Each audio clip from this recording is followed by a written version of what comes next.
Space, a brand new chart for the head and for the heart. It's your journey, your tools.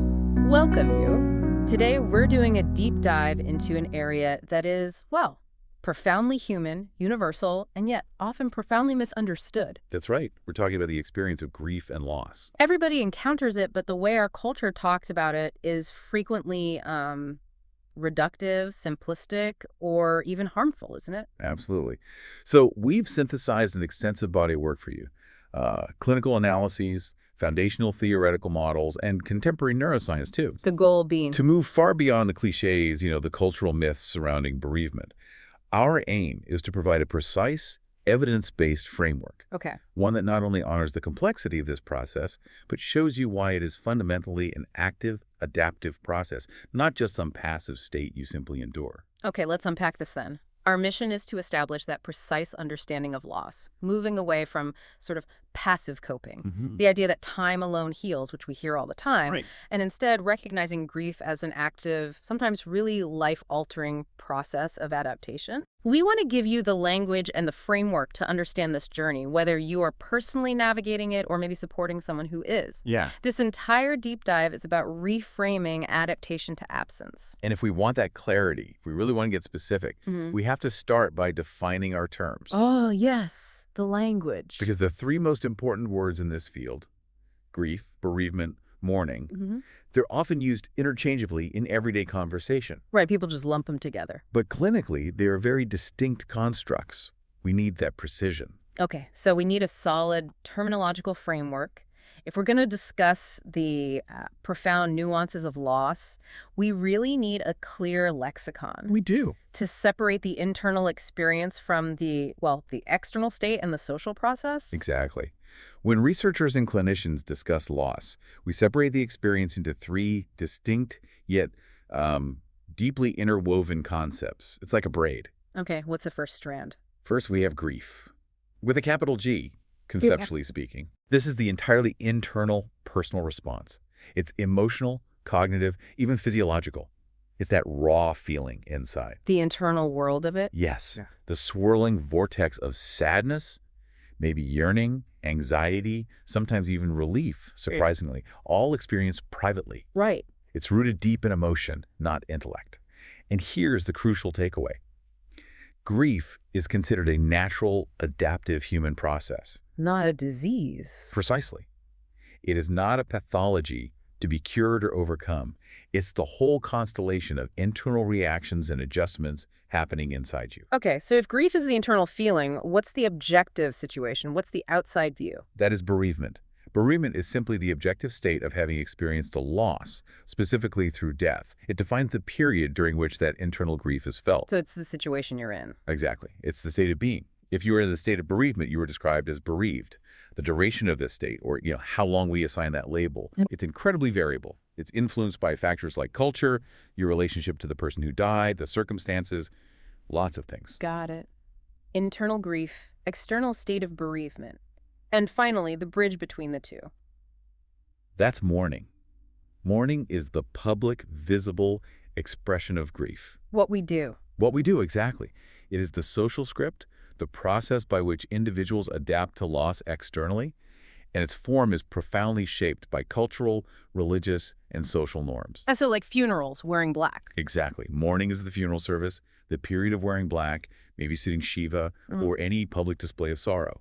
Crucially, mourning provides the necessary external social script for adapting to the internal chaos of grief. It gives structure. It gives society and the individual rules for how to behave when life has been fundamentally disrupted. It says, this is how we acknowledge this loss together. Okay, this is where it gets really interesting, I think. When we look at modern Western societies, we see this profound phenomenon called deritualization. Yes, that's a key concept. We have this profound internal grief, that personal, overwhelming experience we just defined. But we seem to have diminishing socially sanctioned public mourning rituals.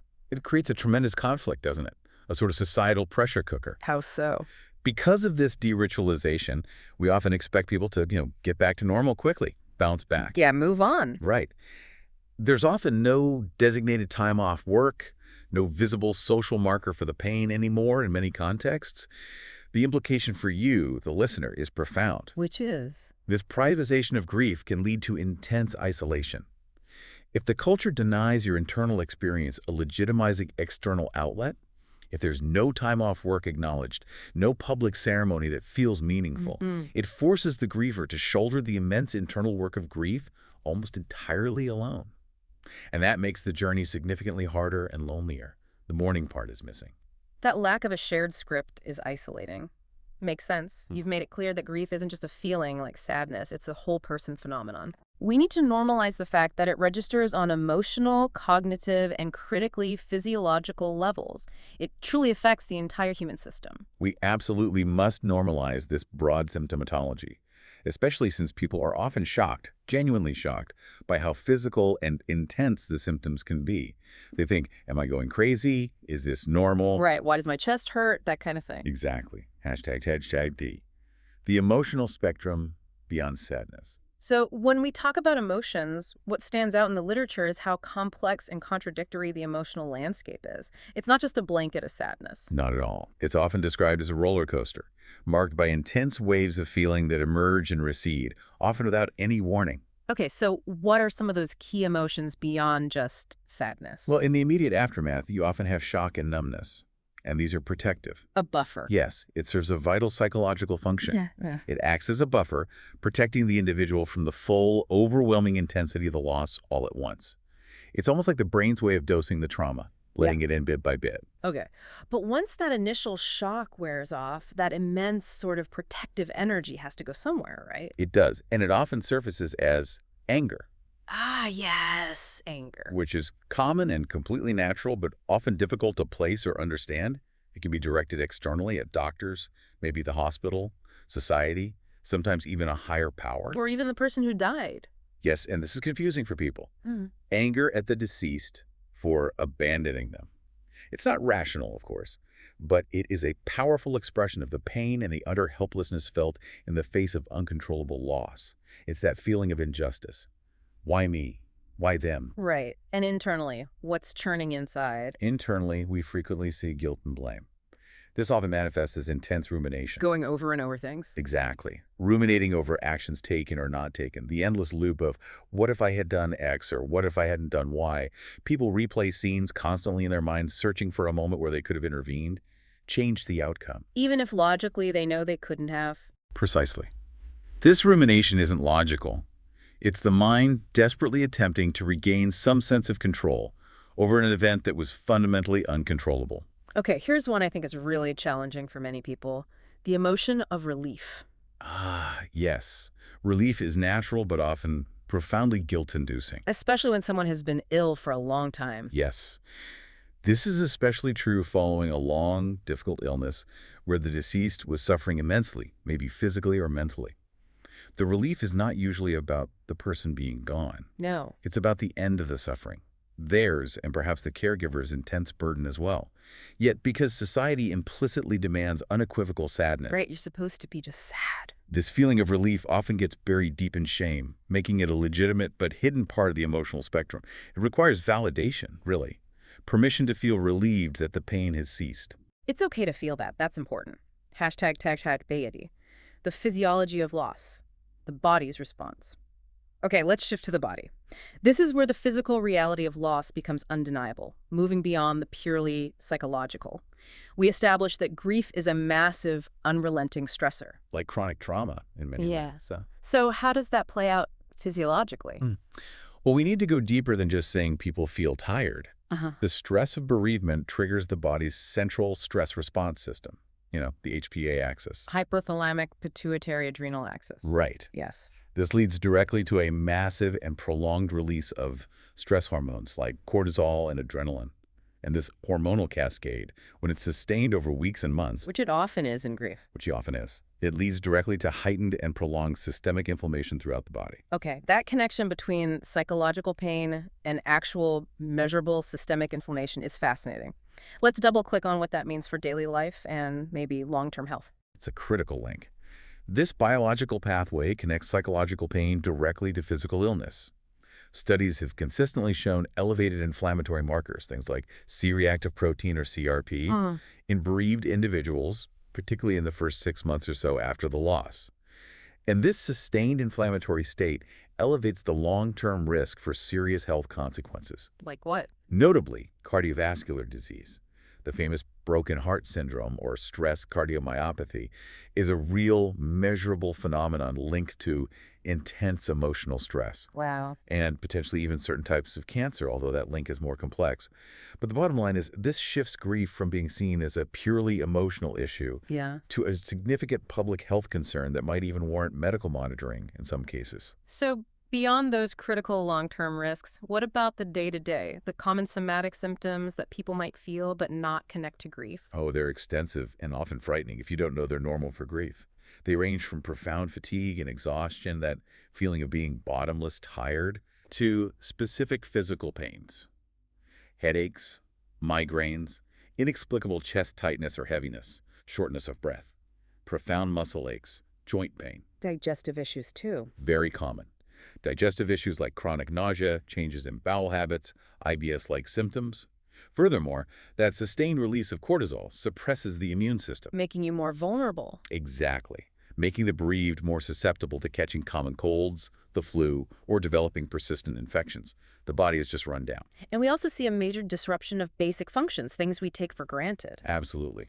Insomnia is a hallmark symptom. That could be difficulty falling asleep, waking up frequently throughout the night, or having vivid, disturbing nightmares, often related to the loss. Or the opposite, sleeping too much. Or the opposite, yes. Some people sleep excessively, almost as a form of avoidance or escape. Appetite is also drastically affected. How so? Either a complete loss of appetite, maybe food tastes like cardboard, leading to significant weight loss, or conversely, overeating, often comfort foods, as a coping mechanism. The key here is these aren't signs of weakness, right? Not at all. They are biological markers demonstrating the immense work the body is doing under extreme, prolonged stress. It's physiology, not failure. #TagChaveC. Cognitive and behavioral changes. Okay, moving from the body to the mind. For the listener coping with this, it's so vital to know that the mental fog, or that feeling that you're somehow losing your mind, is completely normal. Yes, we're talking about real cognitive impairment. What does that look like? This mental fog often manifests as pervasive disbelief. This can't be real confusion, real difficulty concentrating, like you can't follow a conversation or read a page, and significant memory problems. Forgetting appointments, misplacing things constantly. This can truly hamper decision-making and performance at work, or even basic household tasks. Why does that happen? Essentially, the brain is processing an overwhelming amount of emotional data. There's just not enough bandwidth left over for focused, linear tasks. And alongside this fog, there's often a preoccupation with the deceased. Constantly thinking about them. Yes. Intrusive thoughts, memories popping up, images flashing through the mind. It's often constant, making the griever feel like they can never fully escape the reality of loss, even for a moment. And behaviorally, we see some interesting, almost instinctual phenomena, things that Bowlby talked about later, right?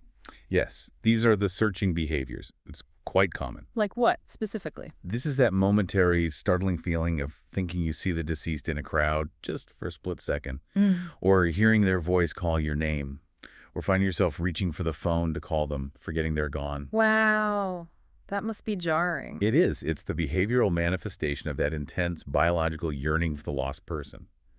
Your attachment system is essentially unconsciously, desperately trying to locate its source of security. We also often see typical shifts in social engagement, don't we? Yes, social withdrawal is very typical. The outside world can feel overwhelming, loud, and irrelevant. The griever may simply lack the emotional energy or capacity to engage in small talk or social niceties. Or the opposite again. Or sometimes the opposite.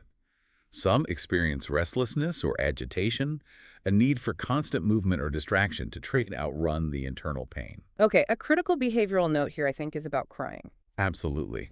Crying is a frequent and healthy release for many people. It's a natural response. But its absence does not signify a lack of grief. Individuals process pain in myriad ways. Some people don't cry easily, or they process more cognitively or physically. Judging the depth of someone's experience by their outward display of tears is profoundly invalidating and often incorrect. So being strong by not crying isn't necessarily helpful either. Not if it means suppressing genuine feeling. We'll get more into that with the myths later. Okay, now let's chart the intellectual journey, if you will. The paradigm shift in thanatology, the study of death and dying, How we think about grief has changed. dramatically, moving away from rigid linear stages toward much more dynamic, fluid processes that recognize the bereaved person as an active agent in their own adaptation, not just a passive experiencer. The early attempts to systematize this were profound and, well, foundational, weren't they? Let's start with Freud, his concept of grief work. Yes, Freud's early psychoanalytic idea was quite radical for its time. He believed that the work of mourning, and he emphasized the word work, was a painful process he called decathexis. Decathexis, breaking that down. Cathexis is the emotional energy we invest in a person or an object. So decathexis meant systematically, consciously withdrawing that emotional energy invested in the person who died. Pulling back your feelings. Essentially, yes. The goal was to sever the bond with the deceased, to free up that emotional energy so it could then be reinvested in new relationships and other life goals. So, according to Freud, the goal was effectively to completely let go of that emotional tie to achieve resolution. That was the core idea. A Yeah. complete detachment was seen as the healthy outcome of mourning. Okay, so if Freud believed the main task was cutting the tie, what was the major theoretical counterpoint that suggested maybe this emotional attachment wasn't natural or even desirable? That was John Bowlby's revolutionary attachment theory. Bowlby, as you know, was initially studying childhood separation and bonding. Right, mother-infant attachment. Exactly. But he brilliantly applied that framework to adult loss as well.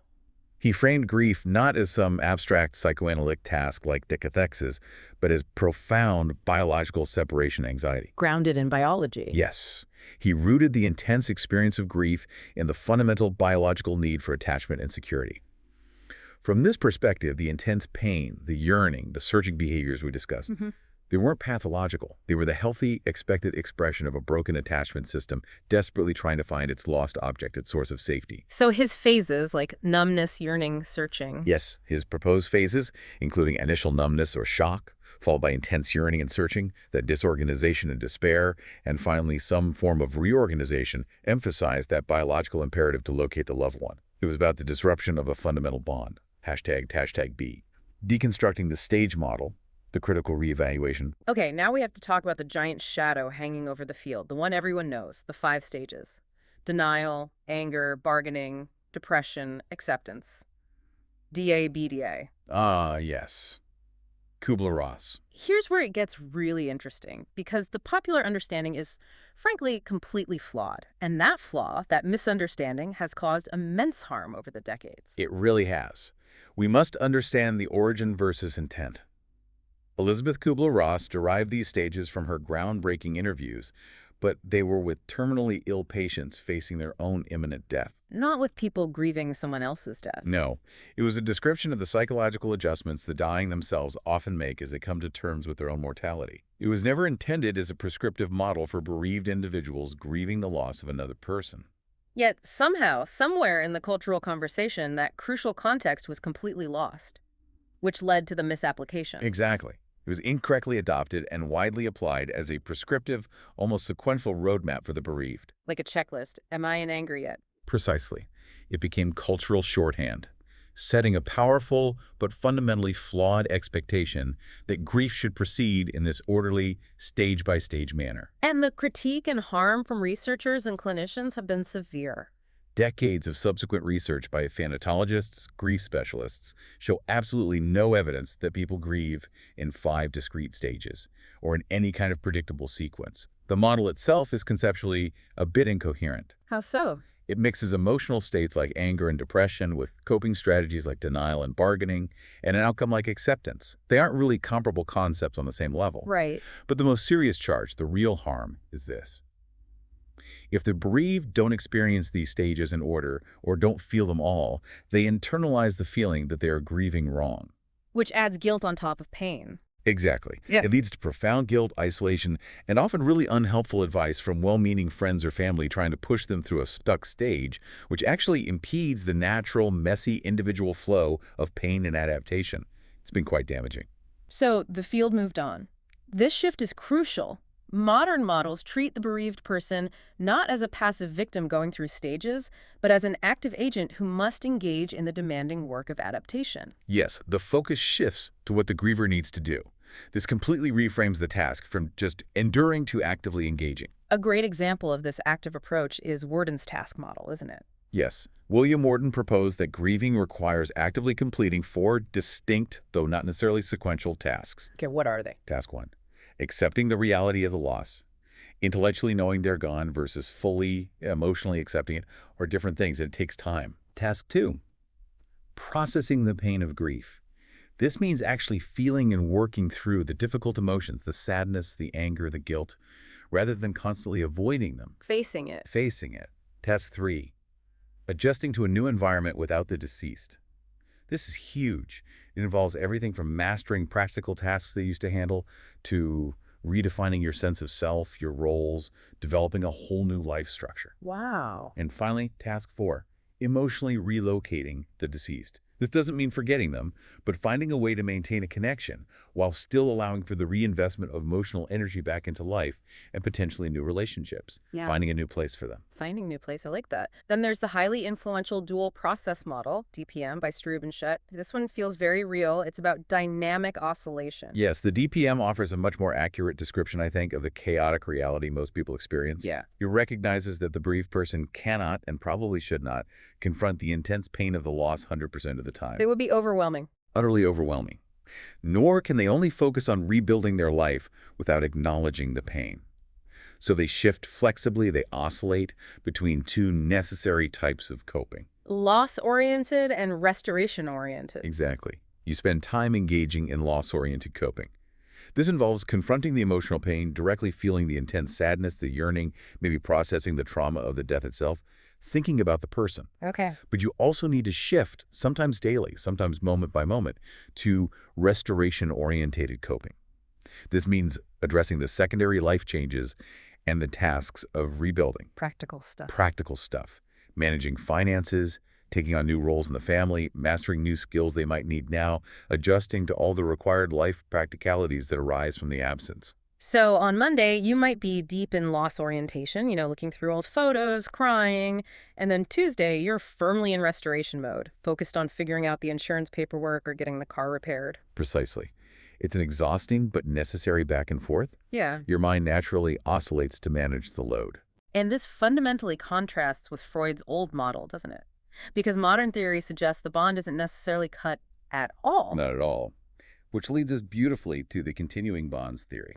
This model, developed by Klass, Silverman, and Nickman, completely rejects Freud's core idea of needing to sever ties, right? It does. Fundamentally, it posits that maintaining an ongoing, evolving connection with the deceased is not only normal, but can be profoundly healthy and adaptive for many people. How does that connection continue? It might manifest through things like talking to the deceased, maybe internally or out loud, holding on to cherished objects or creating memory rituals, actively internalizing their values, their wisdom, their humor. So the relationship isn't erased? No, it's transformed. It shifts from a relationship based on physical presence to one based on memory, influence, and enduring connection. This can provide immense continuity and comfort as you navigate life without them physically there. Okay, and finally, let's touch on the meaning reconstruction model from Robert Niemeyer. This really speaks to the intellectual, almost existential struggle of loss. Yes. Niemeyer's work focuses on meaning-making. This model argues that the primary, perhaps central task of grief is making meaning out of the loss. Why? Because a significant loss fundamentally disrupts a person's cognitive structure. How they see the world. Exactly. Their assumptive world, as psychologists call it. This is the deeply held, often unconscious belief system that the world is generally safe, predictable, maybe fair. That bad things don't happen to good people, or at least not to us. And loss shatters that. It often shatters it, especially a sudden, traumatic, or untimely loss. That worldview is broken. Therefore, the task of grief becomes revising that personal worldview, rewriting your life narrative to somehow integrate the reality of the loss. You have to make sense of the world after the absence. So the bereaved actively becomes the storyteller of their own experience. In a way, yes. Reconstructing a narrative where life, though irrevocably changed, can, and perhaps should, continue with a renewed, albeit different, sense of meaning or purpose. It's about finding a way forward that honors the past but embraces the future. Okay, this is a really crucial section, I think, for listeners. We need to know when intense, normal, albeit agonizing pain crosses the line into something else, a diagnosable clinical disorder, like major depressive disorder, MDD, or the newer category, prolonged grief disorder, PGD. Yes, this distinction is vital, not just for clinicians, but for individuals and families to know when empathetic support might not be enough and when seeking professional, clinical intervention becomes necessary. It's where we need, as you said, surgical precision. Yes, in the psychological assessment, #A, differentiating grief from major depressive disorder, MDD. Okay, let's start with grief versus MDD. While some symptoms definitely overlap intense sadness, changes in sleep or appetite, fatigue, they're fundamentally different constructs. How so? Grief is a reaction, depression is an illness. Broadly, yes. Grief is considered a natural, adaptive response to an identifiable external loss. MDD is a clinical illness, often understood as rooted more in internal neurochemistry, genetic predispositions, and persistent negative affective and cognitive patterns, which might be triggered by stress, but isn't solely defined by the loss itself. And the distinction is often found not necessarily in the intensity of the sadness, because grief can be incredibly intense, Absolutely. but perhaps more in its pattern over time, and importantly, the feeling toward the self. Precisely. The emotional pattern in what we'd call typical or uncomplicated grief is often characterized by waves or pangs. You have moments, even hours, of profound sadness and yearning, but they're often interspersed with positive memories, moments of connection with others, maybe even humor or glimpses of pleasure in other things. It's episodic, it fluctuates. And in MDD? In contrast, clinical MDD often involves a persistent, pervasive low mood and, critically, anhedonia. Anhedonia being. The loss of pleasure or interest in almost all activities, not just those connected to the deceased. This pervasive low mood and lack of enjoyment often feels disconnected from specific thoughts of the lost person. It's more of a heavy, unshakable blanket over everything. Okay, and you mentioned the crucial difference regarding self-esteem. Yes, this is often a key differentiator for clinicians. Typical grief generally preserves core self-esteem. The sadness is primarily about the loss of the other person and the future you won't have together. The griever might feel helpless, lost, deeply sad, but they don't usually feel fundamentally worthless as a person. But in depression? In MDD, conversely, we often see corrosive feelings of worthlessness, pervasive self-loathing, excessive or inappropriate guilt that's often unrelated to the loss itself, and a general sense of being a failure or a burden. The focus turns inward in a very negative way. Even thoughts about death or suicide present differently, don't they? They can, yes. In grief, suicidal ideation, if present, is typically more passive. It's often expressed as a desire to be reunited with or joining the deceased, or simply wanting the intense pain of missing them to stop. Whereas in MDD? In MDD, suicidal thoughts are often more active and tend to stem from that overwhelming hopelessness, the feeling of worthlessness, and sometimes the belief that the world or their family would genuinely be better off without them. It's rooted in despair about the self and the future. Okay, related to this, let's discuss the official diagnostic manual, the DSM. There was a significant change in the DSM-5 regarding grief, specifically the removal of the bereavement exclusion. This caused major controversy when it happened. It certainly did. It's crucial context for both clinicians and families navigating this territory. So what was the exclusion originally? The previous version, the DSM-IV, had a specific bereavement exclusion.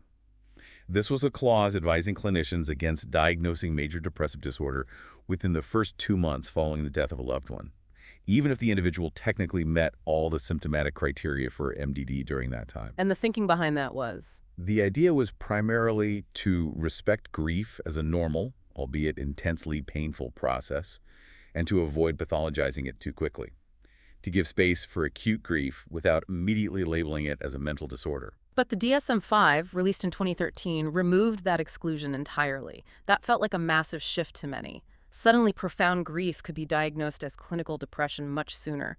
What was the rationale for removal? The rationale, though controversial to some, was based on clinical evidence and concern. Experts on the DSM-5 task force argue that bereavement is, in fact, a severe psychosocial stressor. We've established that. And like any severe stressor, it can, and often does, precipitate a genuine episode of major depressive disorder in individuals who might be vulnerable.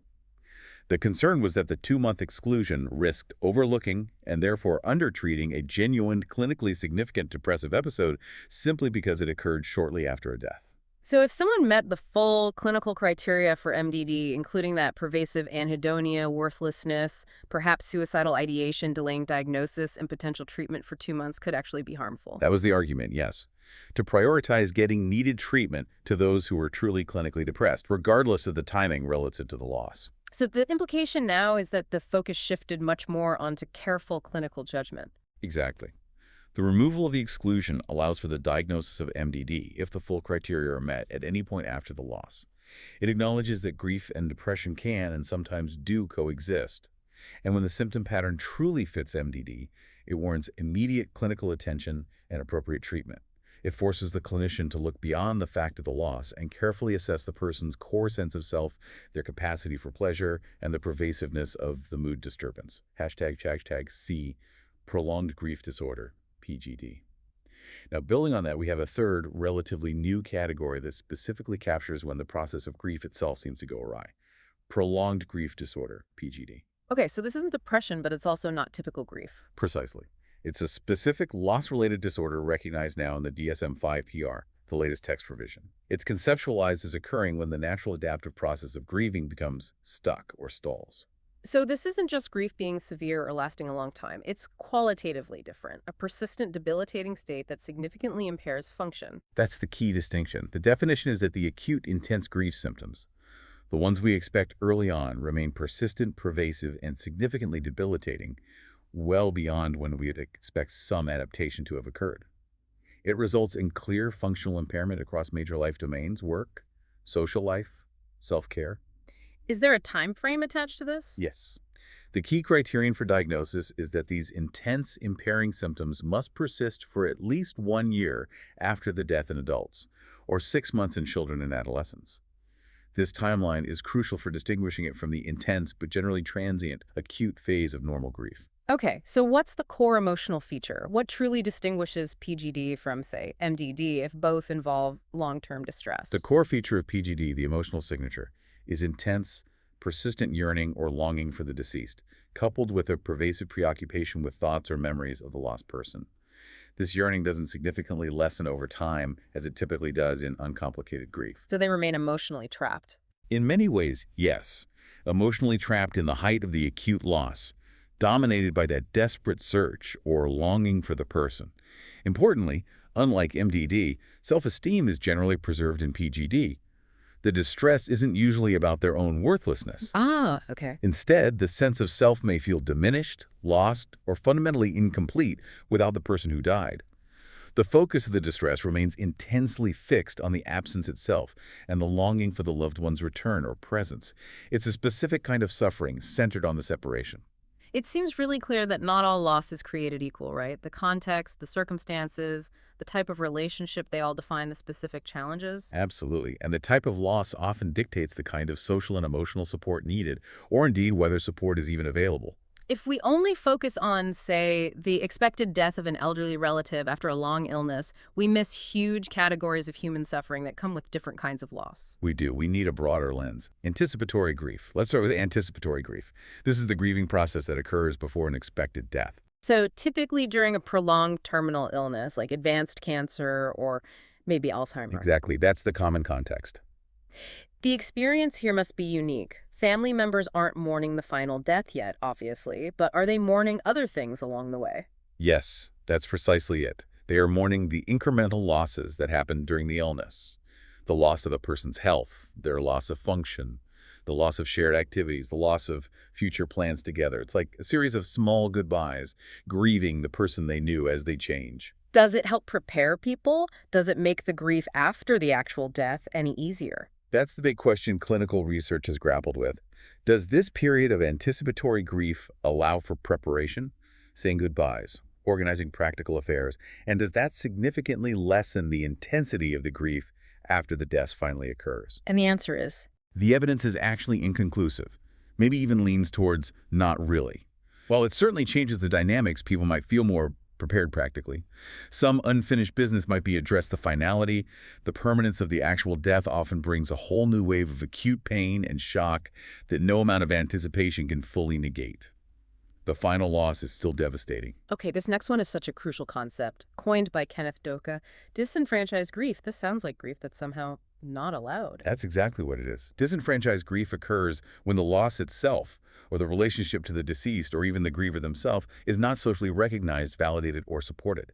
Society essentially tells the person, sometimes implicitly, sometimes explicitly, you don't really have the right to mourn this loss, or at least not this deeply. That denial of permission to mourn, that must be incredibly isolating. It is profoundly isolating, because mourning, as we said, needs social validation to do its work. What are some examples of disenfranchised grief? Oh, they abound, sadly. Think about the death of a beloved pet, still often minimized by society, or the loss of a partner in an extramarital affair where the relationship itself had to be kept hidden. So you can't even talk about it. Exactly. The death of an ex-spouse, Yeah. where social networks might expect you to be indifferent or even relieved. The loss of a close coworker, who's a critical part of your daily life, but not family. What about losses that carry stigma? Yes, that's another major category. Losses that are highly stigmatized, such as death by suicide or a drug overdose. The shame and societal judgment surrounding these deaths often overwhelm public sympathy and support for the bereaved family members. So the impact of this disenfranchisement must be devastating. It is, because the bereaved are denied the social validation, the support systems, the mourning rituals that normally facilitate healthy grieving. The grief gets pushed inward, unacknowledged. This lack of external recognition leads to deep isolation. It complicates the processing of the pain and significantly increases the risk for developing complicated grief outcomes, like PGD, precisely because the necessary work of mourning cannot be properly performed in the open. Now, another profound concept, this one from the family therapist Pauline Boss, ambiguous loss. This captures that incredibly difficult feeling of living in limbo. It's a loss that is fundamentally unclear, lacks finality, lacks cognitive certainty. And that uncertainty freezes the grieving process. It absolutely freezes it. Because how do you grieve something when you don't even know for sure what's been lost or if it's truly lost forever? Boss defines two primary types. Let's look at type 1. Goodbye without leaving. What does that mean? This occurs when a person is physically present but psychologically absent. Think of severe dementia, where the person you knew, their personality, their memories are gone, but their body remains. Or severe mental illness, chronic addiction, even profound estrangement within a family living in the same house. The person is there, but the relationship you once had is effectively gone. So you're simultaneously caring for them and grieving the person they used to be. Exactly. You're living with a ghost, in a sense. It forces this continuous, painful adjustment without the benefit of a clean break or the finality of death. The confusion lies in that simultaneous presence and absence. It's incredibly draining. And type 2. Leaving without a goodbye, this is the opposite. Physical absence with psychological presence. Yes. Examples here include a soldier missing in action, a kidnapping victim, a family member who has disappeared without a trace, perhaps due to estrangement, a natural disaster where remains aren't found. The person is gone, but you don't know for sure if they're dead. Precisely. Because there is no confirmed death, no body, no definitive proof, the ambiguity freezes the grieving process in a different way. How do you mourn a loss that cannot be definitively confirmed? The mind cycles constantly between hope, maybe they'll come back, and despair, they must be gone. That sounds like torture. It is. It makes true emotional integration almost impossible until some kind of certainty is established, which sometimes never happens. People get stuck in that ambiguous space for years, even decades. Okay, finally, among these types, we have collective grief. This is the shared sorrow felt by a whole community, maybe a nation, or even the global population. Yes, this is grief on a societal scale. The loss is publicly acknowledged, widely felt, and often ritualized in public ways. What kind of events trigger this? Major tragedies like large-scale natural disasters, think Hurricane Katrina, or major earthquakes. National terror attacks like 9/11 obviously had a profound collective grief response. Global phenomena like pandemics. COVID-19? Absolutely.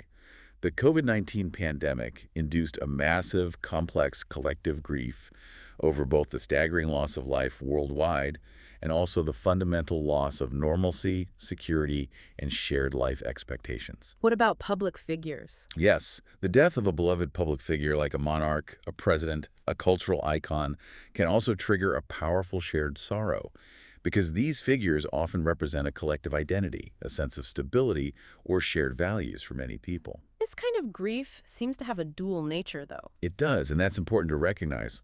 On the one hand, collective grief can provide solidarity.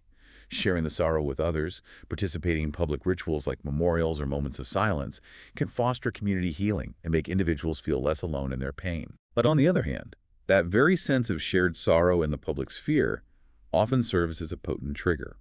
For many individuals, experiencing collective grief reawakens or intensifies underlying grief related to their own past, private, perhaps unresolved personal losses.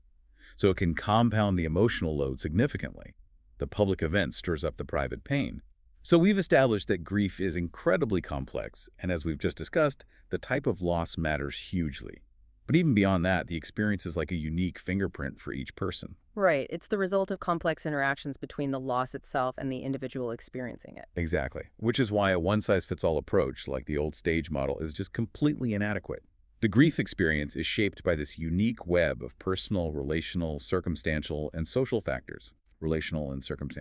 Okay, let's start with the obvious one. The nature of the relationship itself, its depth, its duration, its complexity must be huge. Absolutely paramount.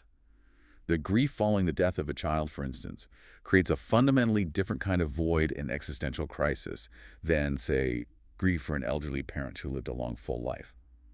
The roles, the expectations, the future lost, they're entirely different. What about difficult relationships? Ah, yes.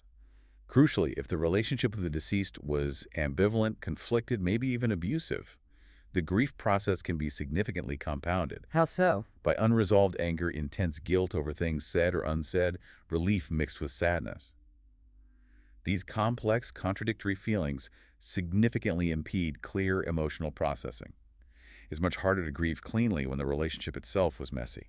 And the circumstances of death, as we touched on with ambiguous loss, are also paramount. Hugely important. Sudden, violent, or traumatic deaths from accidents, homicide, suicide introduce overwhelming elements of shock, horror, and often symptoms of post-traumatic stress alongside the grief. There's no preparation. No preparatory period at all. And the violent or inexplicable manner of death often forces the bereaved into a desperate, prolonged search for answers, for meaning, for justice. They're essentially dealing with acute grief and acute trauma simultaneously, which drastically complicates and prolongs the grief process. Okay, turning inward now. The griever's own internal landscape, their psychology, is also a powerful influence, isn't it? Things like coping style and resilience. Yes. An individual's innate temperament and their established ways of coping with stress, whether they tend toward active problem-solving and expressing emotion, or perhaps toward avoidance, denial, or suppression, will heavily influence their response to loss and how readily they move toward integration. So someone with already established adaptive coping mechanisms might navigate it differently? Generally, yes. They might be better equipped, psychologically speaking, to handle the emotional storm and engage in the active tasks of grieving we discussed earlier. Resilience isn't about not feeling pain. It's about how you navigate it. Age and development also provide necessary context. Grief isn't the same for a child as for an adult. Not at all. Children, for example, often re-grieve losses at different developmental milestones. As their cognitive understanding of finality deepens, say from toddlerhood to adolescence, they reprocess the same loss with new understanding and new questions. And older adults. Older adults often face the challenge of cumulative loss. As their peers, siblings, spouse, and friends begin to pass away, the losses can pile up. This is often compounded by their own declining health concerns and sometimes the natural shrinking of their social support network. Each subsequent loss can feel heavier, tapping into previous griefs. We also absolutely must consider a person's mental health history. Critically important. A pre-existing history of depression, anxiety disorders, or substance abuse significantly increases an individual's vulnerability to developing complicated grief, PGD, or a new episode of major depressive disorder following a major loss. And loss can trigger those underlying issues. Very much so. Furthermore, the current experience of loss frequently acts as a powerful trigger, reawakening emotional pain associated with past, perhaps unresolved losses from earlier in life. This makes the current bereavement feel layered, complex, and much heavier than it might appear on the surface. And finally, we can't forget the external environment, the sociocultural context in which the grief occurs. Social support is huge. Having people around you who get it. Exactly. Yeah. Strong, empathetic, and non-judgmental social support from family, friends, community groups acts as a powerful protective buffer. It provides essential emotional resources, practical help, and validation. And the opposite. Conversely, profound isolation or feeling misunderstood or judged by one's support network significantly exacerbates distress and increases vulnerability to complicated outcomes. However, we need to add a crucial note here. Yes. Even well-intentioned support can sometimes be harmful. How so? Like giving advice. Yes, if it's prescriptive, you should be feeling X by now, or dismissive, at least they're not suffering anymore when that's not helpful right now, or if it attempts to impose a schedule on their recovery, aren't you over it yet? That kind of support can feel deeply invalidating. Listening is better than fixing. Often, yes. Just being present. Yeah. And finally, cultural religious beliefs provide that essential meaning-making structure we discussed with Niemeyer's model. These systems, whether religious faith or cultural traditions, often offer structure in the chaos. They might provide explanations for mortality, beliefs in an afterlife, or a sense of guiding purpose, all of which can help the bereaved make sense of what feels senseless. And they provide rituals. Critically, yes. They prescribe specific mourning rituals like sitting Shiva, holding awake, specific funeral services, periods of mourning dress or behavior. These rituals guide the bereaved and the community through the initial chaos, structure the expression of grief, and, most importantly, publicly validate the significance of the loss within the community. So when these shared frameworks are weak or missing, It echoes that problem of de-ritualization we started with. Individuals are left to navigate their grief in a more solitary, unstructured, and often more confusing way. The cultural container is missing. okay, let's bring this towards a close by tackling something really practical. To offer truly compassionate support, whether to ourselves or to others going through loss, we have to actively dismantle the pervasive myths that circulate in our culture. Yes, these myths set unrealistic, often cruel expectations for the experience of loss. And they cause immense harm by adding layers of guilt and inadequacy onto genuine pain. Exactly. They tell people they're grieving wrong. The first, and maybe the most pervasive myth, is that grief follows some kind of predictable timeline. You know, the idea that one should be over it or back to normal within a year, maybe after the first anniversary passes. That is a harmful fiction, isn't it? Fueled largely by that misapplication of the stage model we talked about. The reality is starkly different. There is simply no universal timetable for grief. The process unfolds uniquely for each person, over a lifetime, really. While the acute, all-consuming, debilitating pain usually lessens in intensity over time. It changes shape. It changes shape, exactly. But the profound sense of absence often remains in some form. The intensity changes. The frequency of intense pangs might decrease. But the loss is permanent. And grief can absolutely resurface, sometimes with surprising intensity, years later. Anniversaries, Birthdays, holidays, encountering a sensory trigger like a certain song, a scent, seeing someone who resembles them. These are sometimes called S-Dugs. sudden temporary upsurges of grief. They're perfectly normal, even decades later. The key is that healing or integration requires active engagement with the loss over time, finding ways to live with it, integrating it into a new life narrative. It's not just about passively waiting for a clock to run out. Time alone doesn't heal. It's what you do with the time. Okay, next myth. The word closure. It's everywhere in relation to grief, isn't it? The myth is that the ultimate goal of grieving is to achieve closure and thereby get over the loss, sealing the past away neatly. Yes, and I think closure is a term that really needs to be retired from the grief lexicon entirely. It sets up an unrealistic and, frankly, undesirable expectation for most people. Why undesirable? Because contemporary experts, informed by theories like continuing bonds, firmly reject closure as unrealistic and often unhelpful. If you love someone deeply, why would the goal be to close the door on them completely? So what's the alternative goal? The accurate and more compassionate goal is integration. The bereaved do not, and usually do not want to, erase the relationship or achieve some final closure on it. Instead, they transform the relationship. It moves from being a relationship based on physical presence to a relationship rooted in memory, enduring connection, and ongoing influence.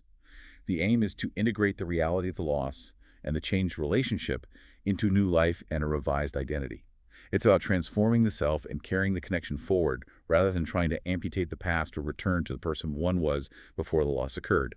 Integration, not closure. Lastly, there's a lot of judgment, both subtle and overt, around emotional expression or sometimes the lack thereof. The myth comes in two flavors, really. One, you must cry to be truly grieving. And conversely, that suppressing emotions or being stoic is somehow being strong. Both sides of that coin are problematic. The reality, as we've touched upon, is that people grieve in myriad ways. The fingerprint idea again? Exactly. Emotionally, cognitively, behaviorally, spiritually, physically. Some people process pain very internally. Some are highly expressive. Some channel it into activity. Some feel it intensely in their bodies. Judging the depth or authenticity of a person's pain based solely on their outward display of tears or lack thereof is profoundly invalidating and simply unfair. And the stiff upper lip isn't necessarily strength. Not if it means chronic suppression.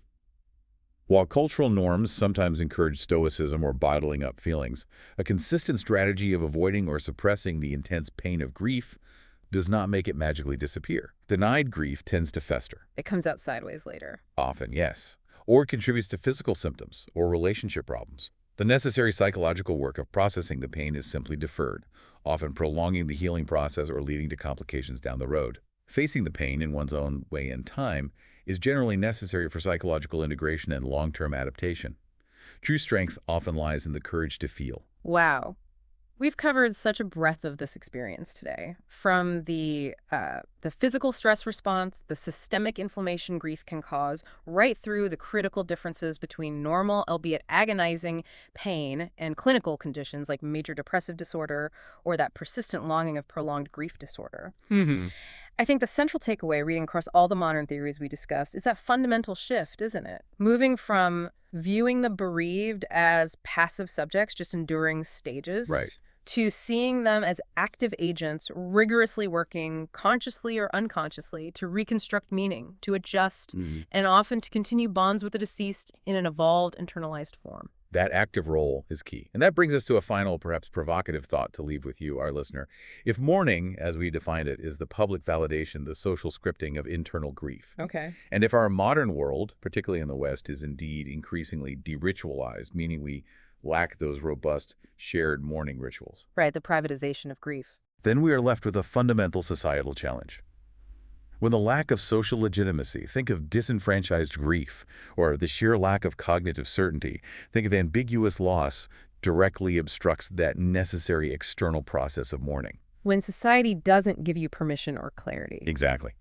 How effectively can a society that increasingly prioritizes speed, efficiency, productivity, and visible moving on truly facilitate the complex, messy, often lifelong work of integrating profound loss? That's a powerful question. It is. That is the question we leave with you to consider. In our rush for efficiency, what might be the hidden human cost when dealing with the enduring realities of the grieving heart?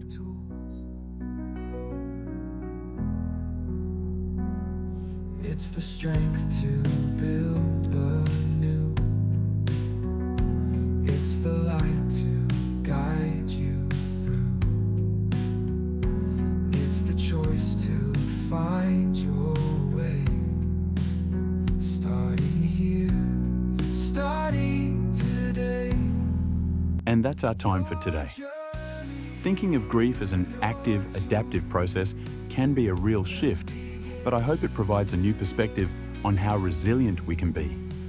Now that we've reframed the process, join me next week for The Grief Myth: Why the 5 stages are broken and what to do instead. We'll finish our deep dive into why the old model is so unhelpful and, most importantly, pivot to the practical, actionable strategies you can use to navigate your own grief. Please hit that subscribe button if you haven't already. And a huge thank you to everyone who has supported the show. If you'd like to contribute, you can find our donation link in the show notes. All resources are on Your Journey, yourtools.com, and the app at yourjourney.yourtools.app. Thanks again for listening, and I'll catch you on your journey. Let's begin.